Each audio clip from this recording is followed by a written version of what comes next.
নমস্কার বন্ধুরা, সীমাস কিচেনে আপনাদের সবাইকে স্বাগত। আজকে আমি আপনাদের সঙ্গে শেয়ার করব পালং শাক দিয়ে রুই মাছের একটা রেসিপি। এই রেসিপির জন্য রুই মাছগুলোকে সবার আগে ধুয়ে নুন হলুদ লাগিয়ে রেখে দেবো। এবার কড়াইতে সর্ষের তেল গরম হয়ে এলেই সবার আগে মাছের মাথা দুটোকে দিয়ে দেবো ফ্রাই করার জন্য।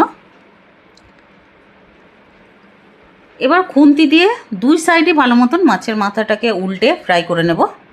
দুই সাইড যখন ভালোভাবে ফ্রাই হয়ে যাবে তখন একটা প্লেটে এই মাছের মাথাগুলোকে তুলে নেব আর ওই তেলের মধ্যে মাছগুলোকে ছেড়ে দেব। মাছগুলোর দুই সাইড ভালোভাবে ফ্রাই করে নেব। দুই সাইড যখন ভালোভাবে ফ্রাই হয়ে যাবে তখন একটা প্লেটে এই মাছগুলোকে তুলে নেব।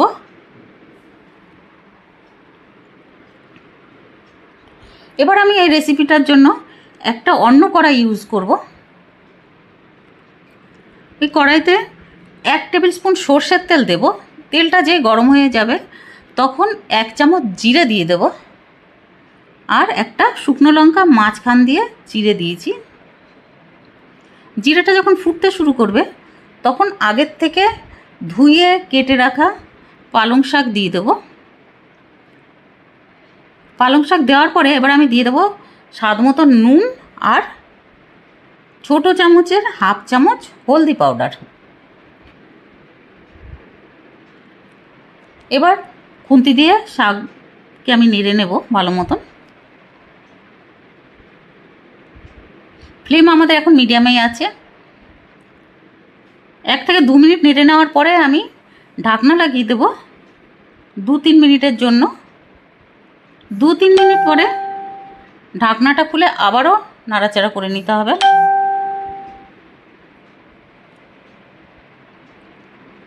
এবার আমি দিয়ে দেবো মাঝখান থেকে চিড়ে রাখা কাঁচা লঙ্কা। 5-6টা কাঁচা লঙ্কা আমি দিয়েছি। ঝাল আপনারা আপনাদের হিসাবেই দেবেন, যতটা আপনারা ঝাল পছন্দ করেন। এবার কাঁচা লঙ্কা দেওয়ার পরে ভালো মতন নাড়িয়ে নেব। জলটা কিন্তু শুকিয়ে গেছে একবার যে ঢেকে রেখেছিলাম। এবার আমি দিয়ে দেবো মাছের মাথা। মাছের মাথা দিয়ে আবার ভালো মতন নাড়িয়ে নেব।